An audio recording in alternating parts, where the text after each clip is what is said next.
Драги гледачи, добар ден, добре дојдовте во Демократски импулс. Јас сум вашиот водител Трајче Китановски, а вие го гледате најновото издание на овој наш и ваш Демократски импулс. Подкаст за народот.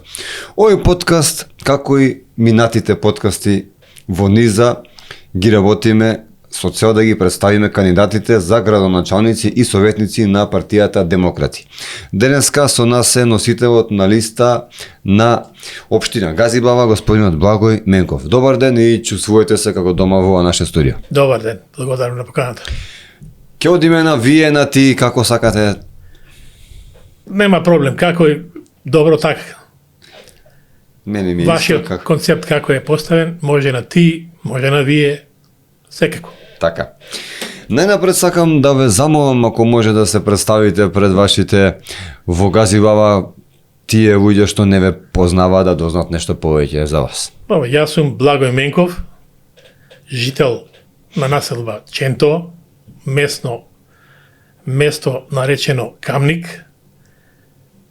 Значи, сум работел во градежна фирма, сум работел во проектантска фирма, сум работел во странство преку мојата фирма градежна, па отприлика едно долго време, каде сум бил директор на организацијата наша.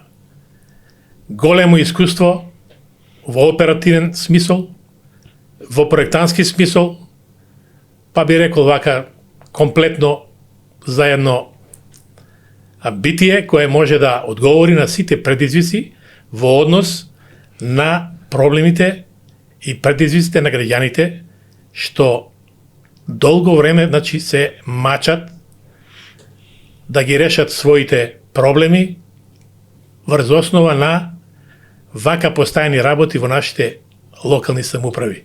Не само во Газибава, него и во другите општини. Па јас сметам дека во нашиот град Скопје најголеми проблеми се проблемите на граѓаните од било која сфера, да почнеме од животна средина, да завршиме со имотно-правни односи. Од општината има ингеренции и во тој поглед да ги решава имотно-правните односи на граѓаните, што им е даено согласно владата на Република Македонија. Меѓутоа во тој поглед они во голема мера ги заменуваат, занемаруваат своите обврски. Значи прават, можам слободно да кажам, отворена дискриминација на граѓаните.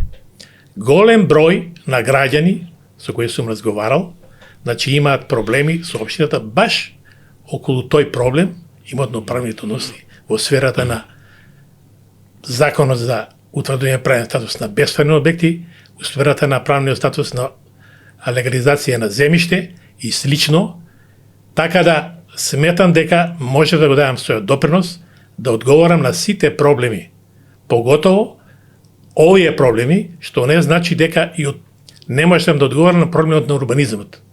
Кај нас општина Газибава, урбаничките планови се донесуваат стамбена зграда на локација од 400 квадрати.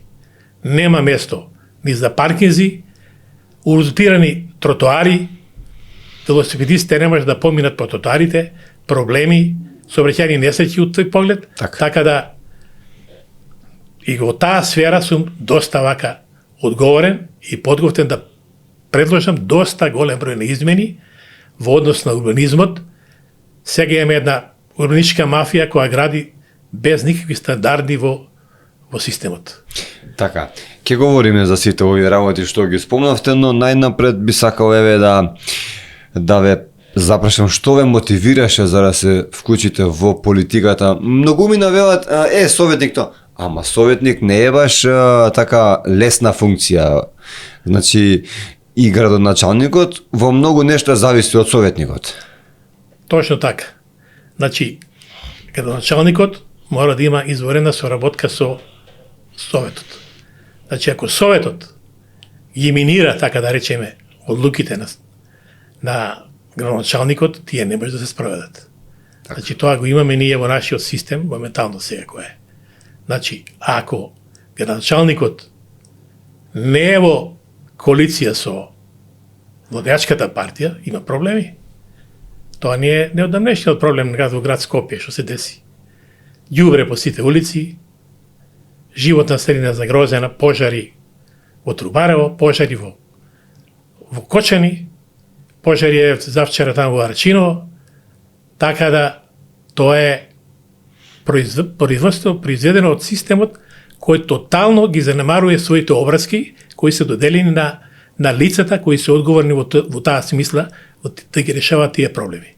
Значи тие лица си ги занемаруваат своите задачи и обврски кои им се дадени со закон, а на тоа па држаните трпат штети од сите тие такви постапки кои за жал остануваат неказнети.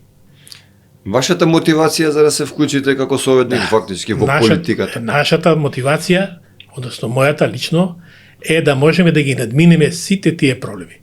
Секој човек да биде поставен на право место, да одговара за своите постапки и не постапки пред граѓаните кои му го дале довербата. Значи, се залагаме за еден систем, граѓаните да ги даваат довербата на градоначалниците, на советите и советите да одговараат пред граѓаните.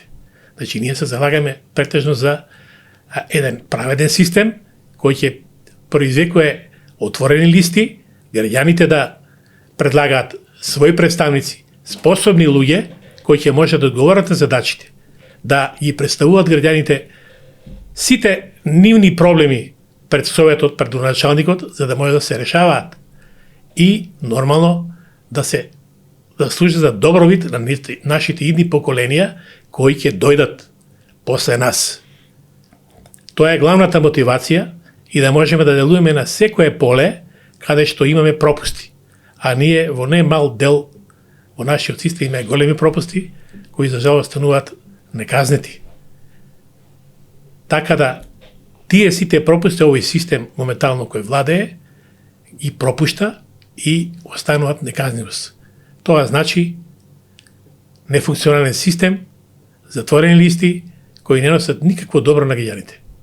Во таа смисла, значи, ми е правенствено вложена мојата цела заложба да се смени нешто на системот. Затоа што овој систем, според мене, е тотално нефункционален. Прави дискриминација на граѓаните. Граѓаните не може да си дојат до основните нивни потреби за пат, потреби за вода.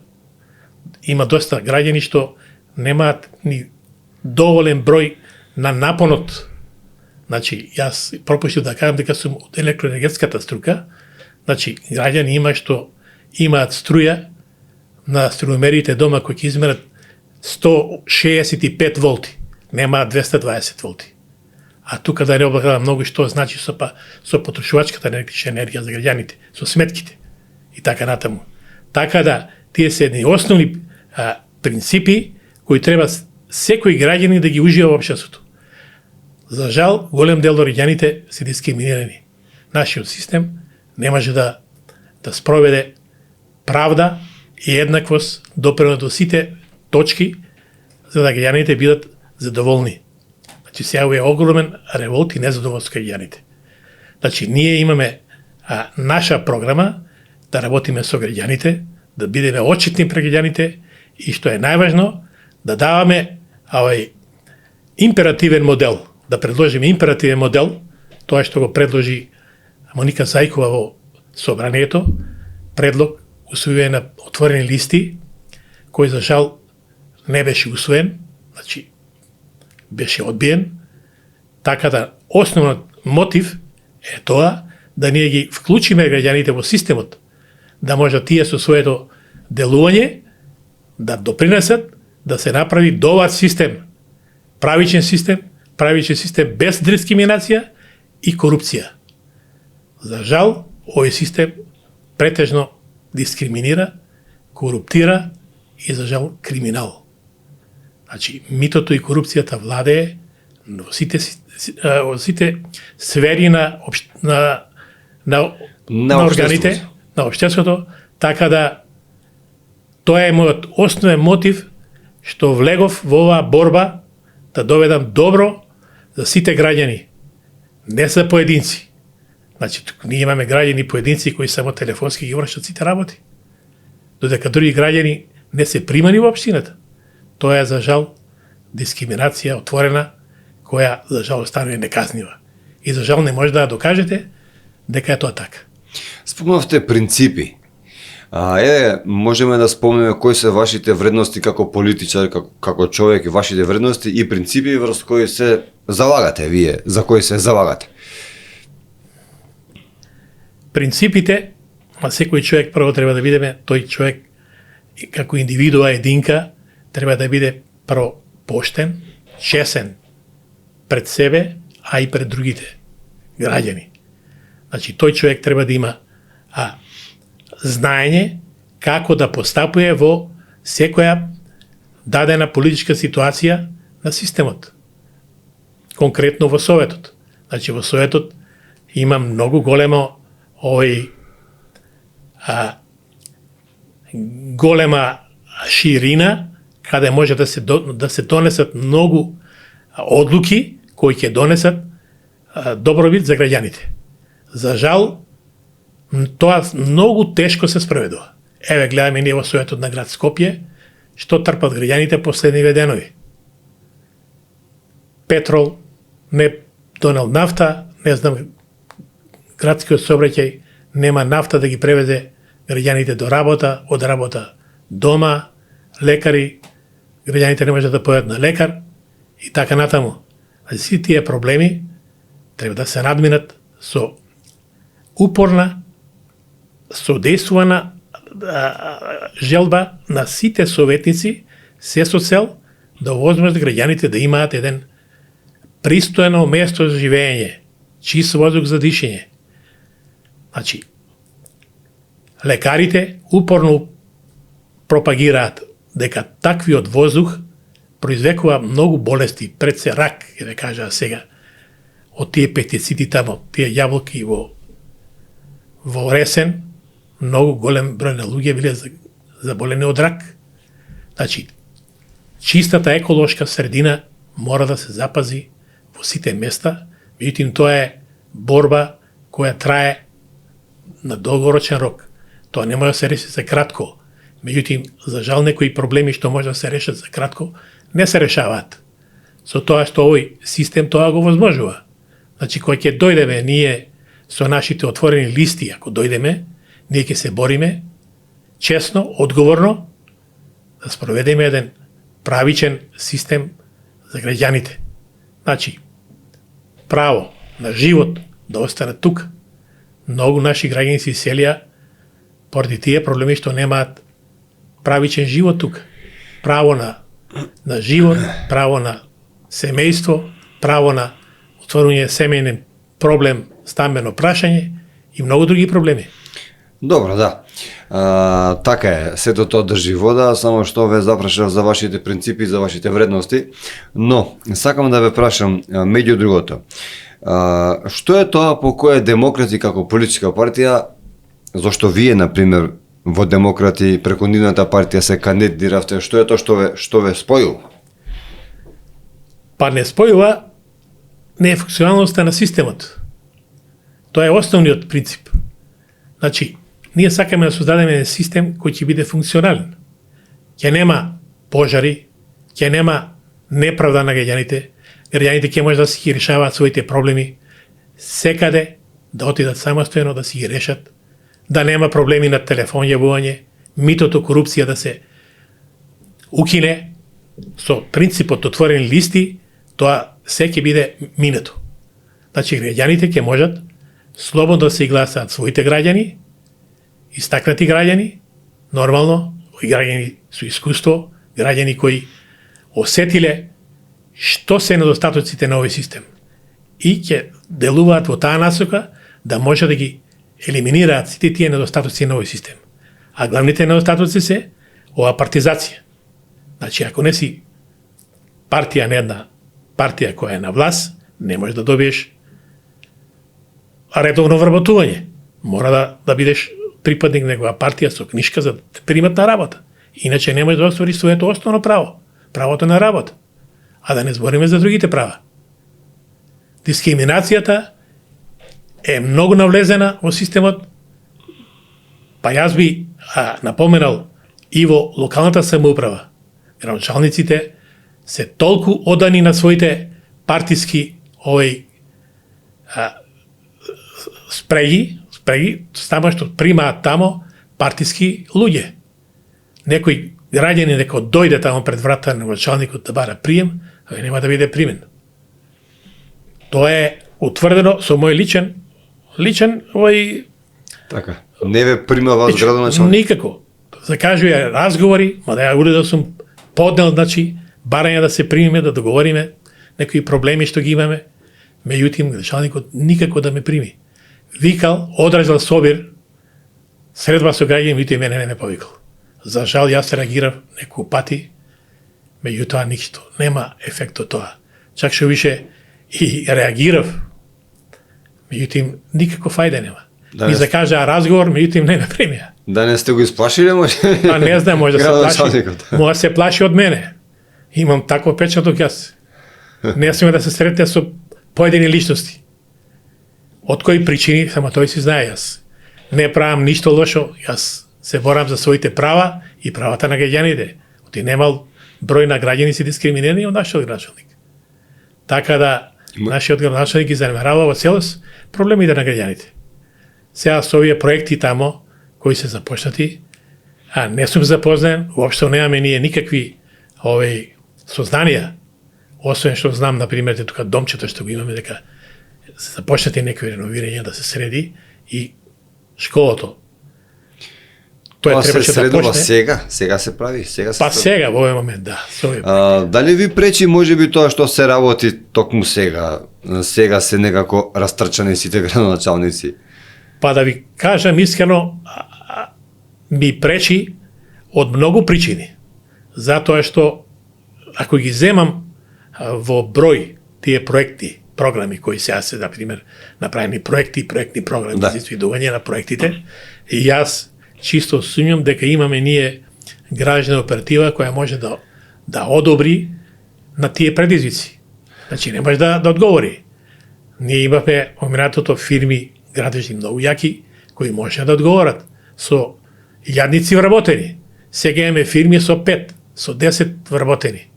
Така да немаме, освен Гранит, јас би рекол освен Гранит, друга фирма така некоја јака немаме во државата.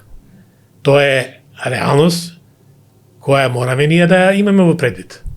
Значи Гранит како фирма обстана, за разлика од сите оние други за бивши Југославија што имаме, сите фирми се ликвидираа.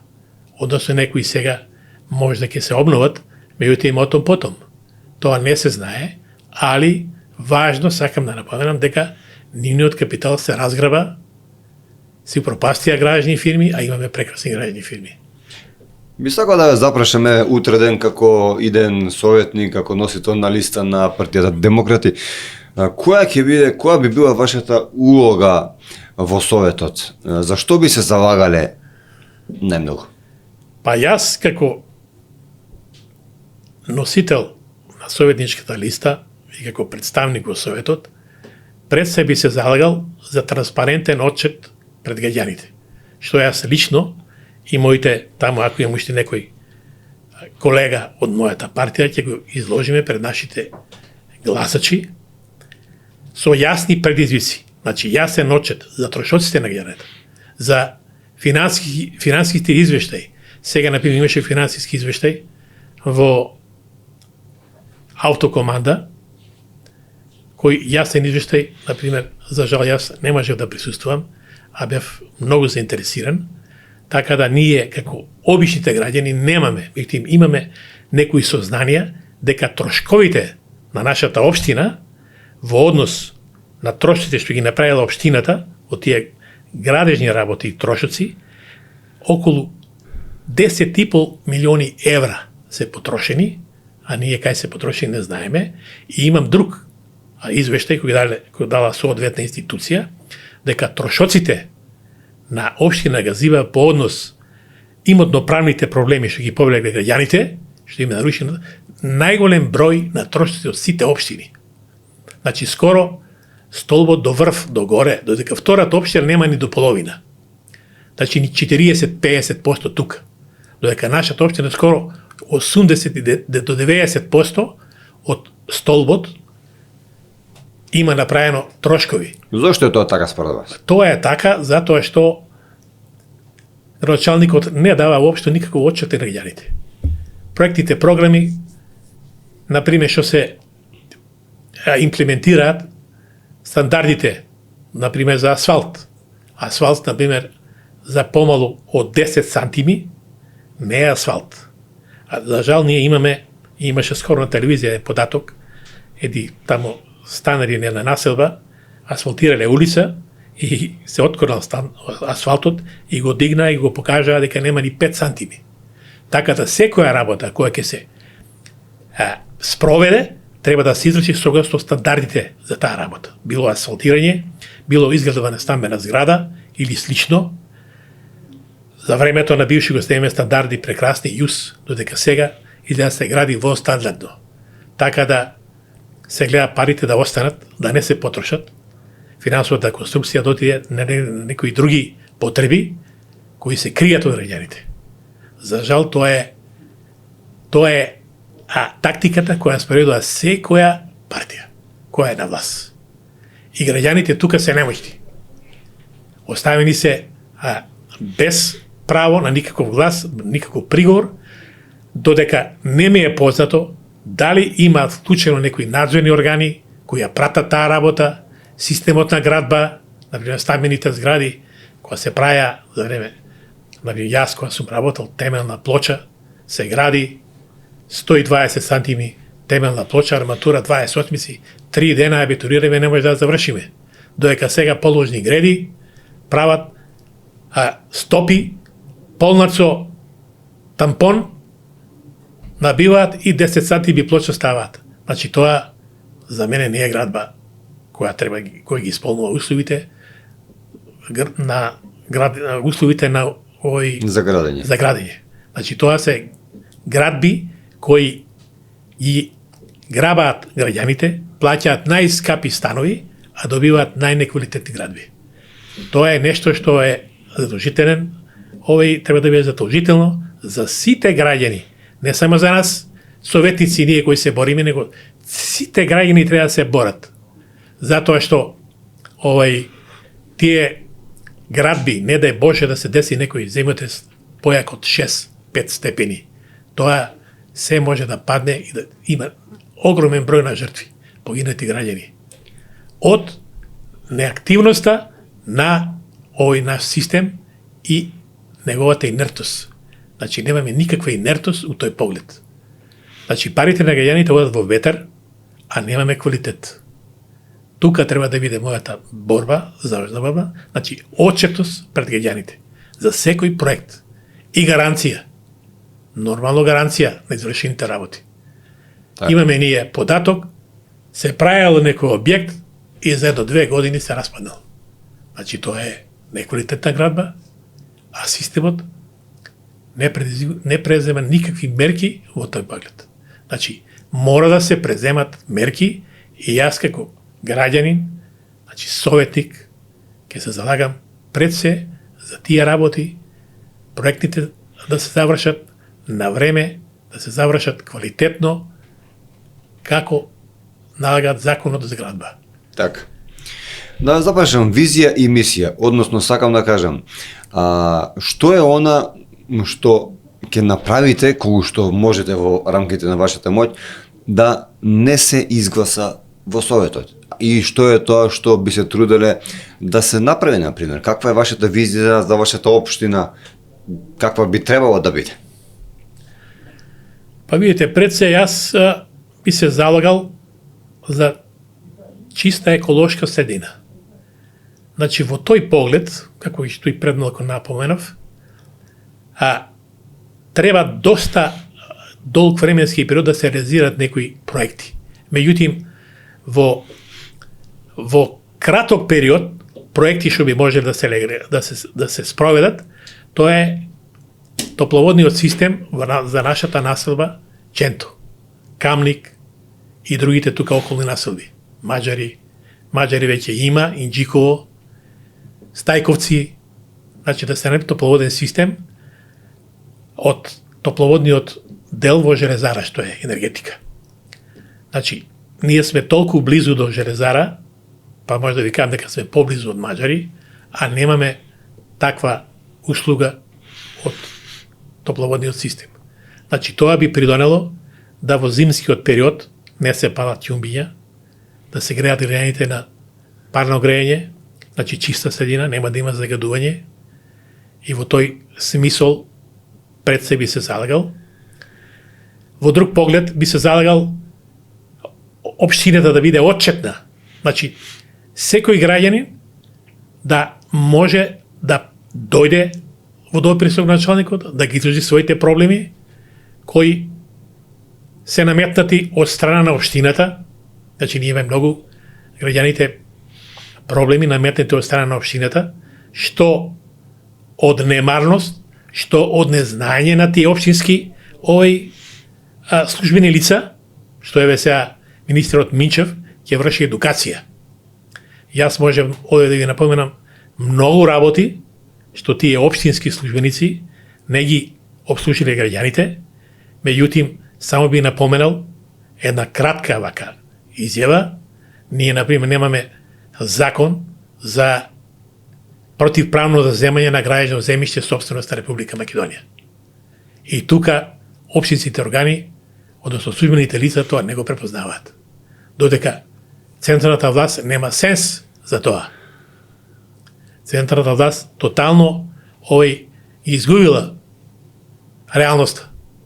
Така да ова го одобрувам што министрот Минчев се залага да ја едуцира, меѓутоа според мене тие луѓе кои таму седнале и сега да се едуцираат, не верувам дека ќе има некој бенефит од таа работа, меѓутоа да пуштиме на времето да каже дали ќе има некоја фајда од таа работа, дали ќе нема, дали тие лица ќе бидат заинтересирани за тоа да го научат или ќе продолжат и така како и до сега. Тоа ми е пред се на мене главен приоритет. И друга работа што би сакал да истакнам, граѓаните да бидат составен дел на системот. Граѓаните сега се ван системот. Никаде не се примаат. Ако некој граѓанин не е партиски војник, не може ништо да среди од државата. Тоа е многу главна работа за граѓаните кои тотално се, пак ќе кажам, дискриминација по некој пат. Господине Благој, тоа како до сега стана една општа народна парадигма, би рекол. Кажете ми, дали би вие сте носител на листа во Советот, дали би коалицирале со некоја политичка партија што можеби немате исти ставови, нормално што сте противници, но за доброто на граѓаните, дали би направиле некоја коалиција во Советот, например? Па видите вака, ние како советници, например, во Советот, би се залагале за доброто на граѓаните со секоја политичка партија која тоа го пропагира. Односно, ние тој концепт го пропагираме со отворените листи. Меѓутоа, дали таа политичка партија само декларативно ќе се залага за добробит на граѓаните или тоа ќе го крие од нас, а ќе си тера по нивниот терк, како и до сега. Така да, ние мора да бидеме предпазливи во тој смисол и секако дека нема да работиме со такви партии кои ќе изиграат нашата доверба.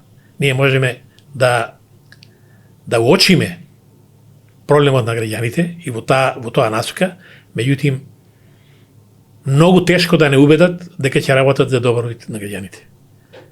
Значи, нашиот, односно мојот досегашен животно искуство ме учи дека тоа никогаш не било. Да се залагат за добробит на граѓаните. Секоја партија која доаѓа, ветува намалување на државната администрација, подобри живот, проекти, областа на урбанизмот, областа на сообраќајот и други теми, меѓутоа никако до крај да ги легализира. Јас знам, ние правевме автопатишта, правевме железници, меѓутоа никогаш не сме правиле по вакви цени.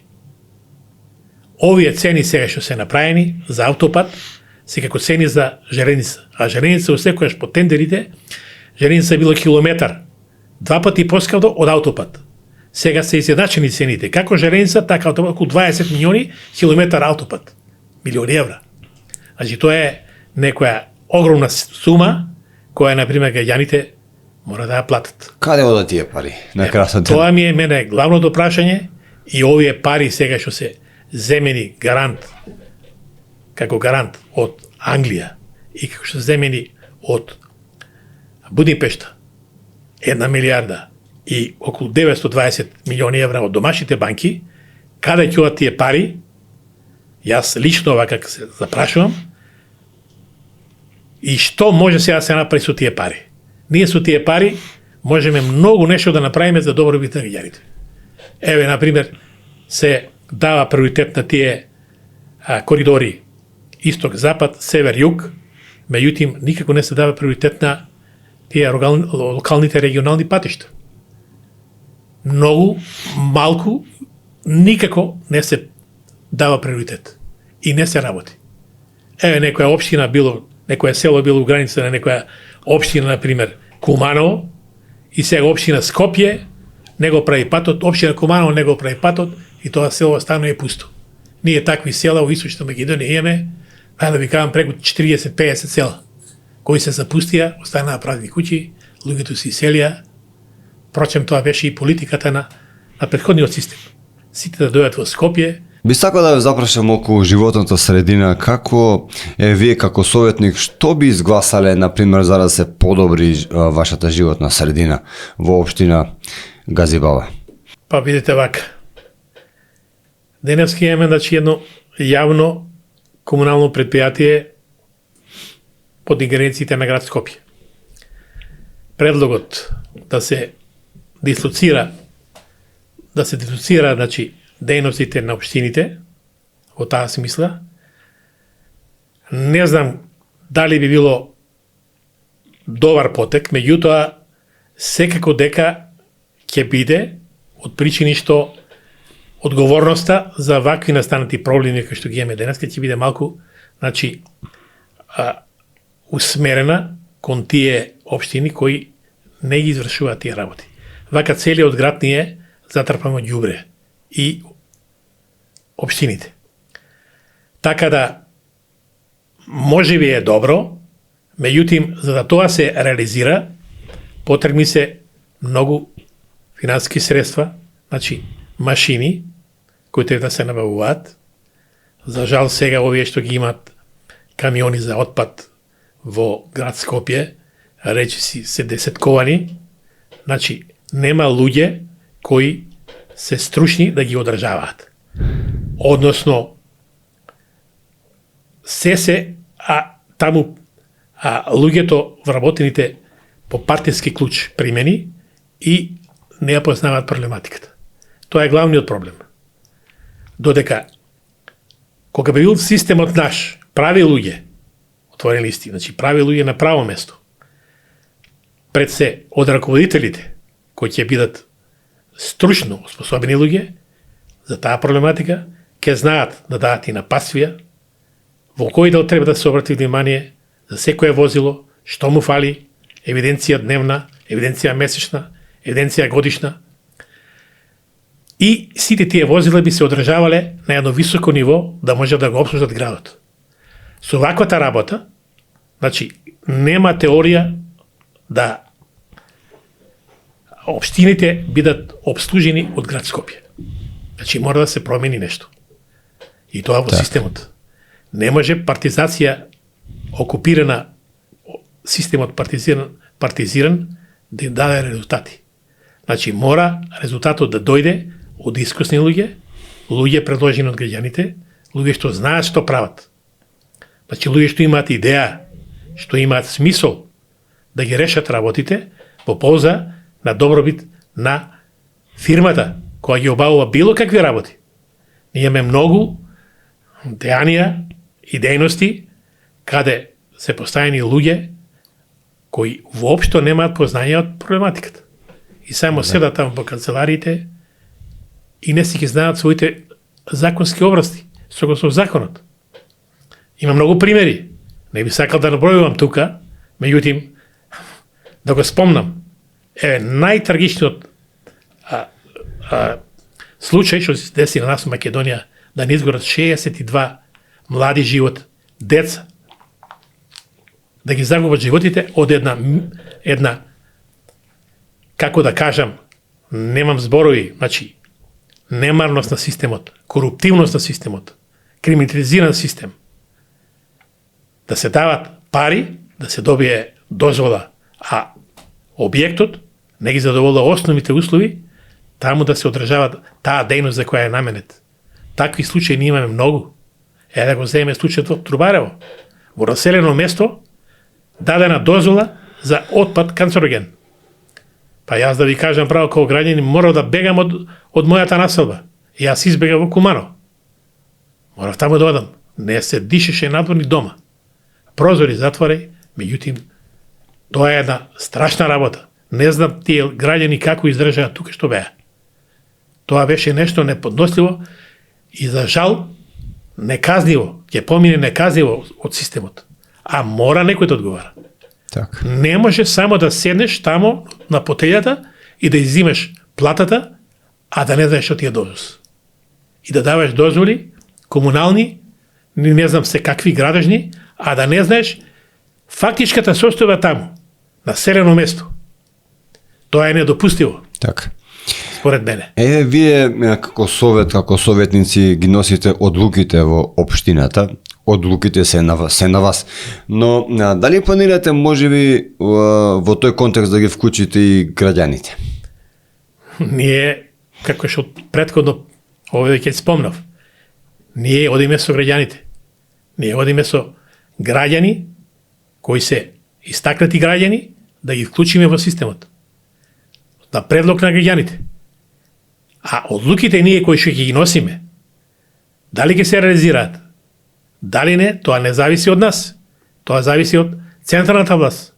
Значи, нашиот градоначалник, ако не е од централната власт, значи тој е изложен на големи проблеми. Така да, уместноста негова треба да биде да он најде солуција, модел, тоа да го спроведе.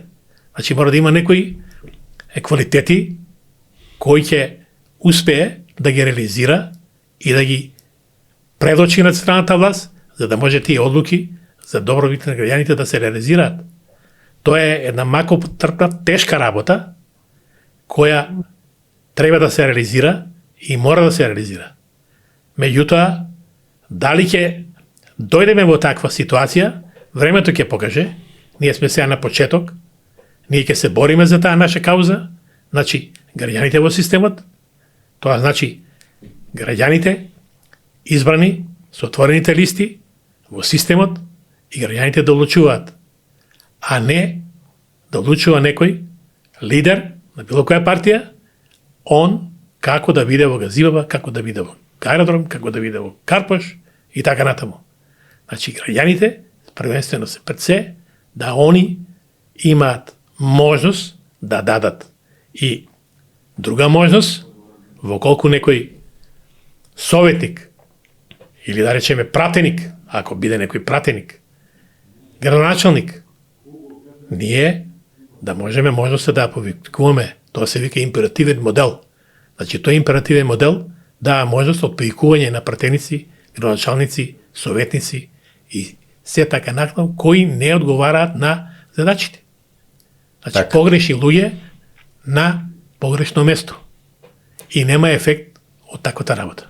Господине Благој Менков, сосема за крај ви дава можност да се обратите кон нашите гледачи и да им кажете зошто би гласале за вас и за вашиот градоначалник господин Зоран Петковски. Почитувани граѓани, значи имам чест и можност да ви се обратам лично и да ви предочам нашата програма во кратка верзија, која на овие локални избори ќе биде предмет на гласање, нели, сега на 19 октомври, и да ви предложам да имате предвид дека вие сте пред се проблем на гласачко тело кое гласачко тело треба да ги знае програмите на нашата партија, односно на демократи, и нашиот предлог градоначалник Зоран Петковски. Значи, таа е одговорна функција, која ние како совет му ја даваме потпуно поддршката, секако со вашето доверие, кое тој треба да реализира на начин што ние предлагаме отворени листи, според кои листи вие ги предлагате преку сите местни заедници на нашата општина и предлагаме луѓе кои се стручни, компетентни во секој ресор да одговорат на бараните задачи кои се бараат со конкретното работно место или деяние кое се предвидува во таа смисла. Значи, ние предлагаме вие да се предложите своји граѓани кои ќе бидат на чело на било за градоначалник, конкретно Зоран Петковски, советници на парламентарните избори, пратеници и така натаму.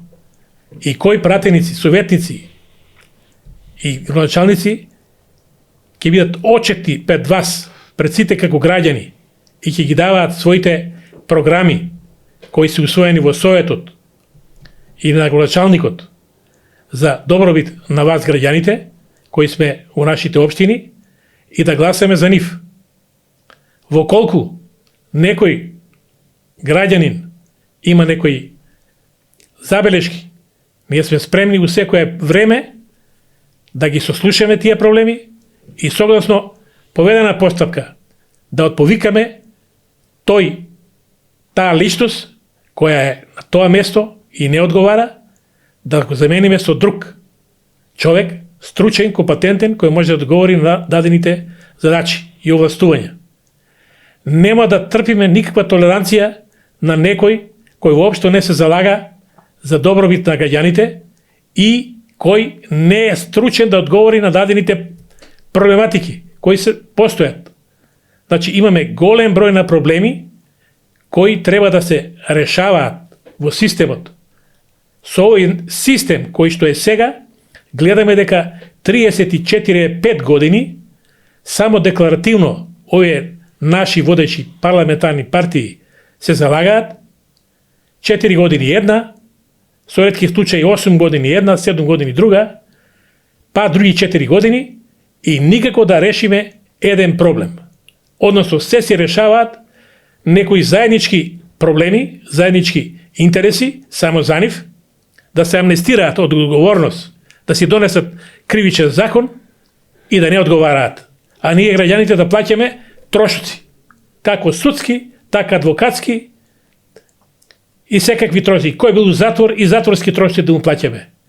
Тоа е огромен трошок, што јас како граѓанин не може да го прифатам никако. Значи, и се борам пред се за таква работа, да нема застарување на такви кривични дела. Застарување на кривични дела да не постои, да се укине. Во таа смисла, значи, нашата програма е ориентирана пред се за промена на системот. Систем на одговорност да се преземе, а системот на неказнивост да се остави во минатото. Во таа смисла, значи, таа моја заложба ќе биде што мислам дека е добар потек и добро за граѓаните.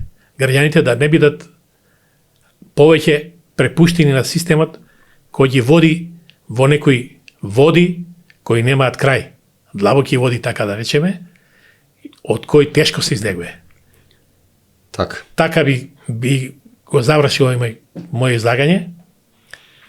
Грубо така кажано, мада има уште многу да се кажува и да се предложува, меѓутим, потоа ќе имаме време, значи, ако бидеме избрани,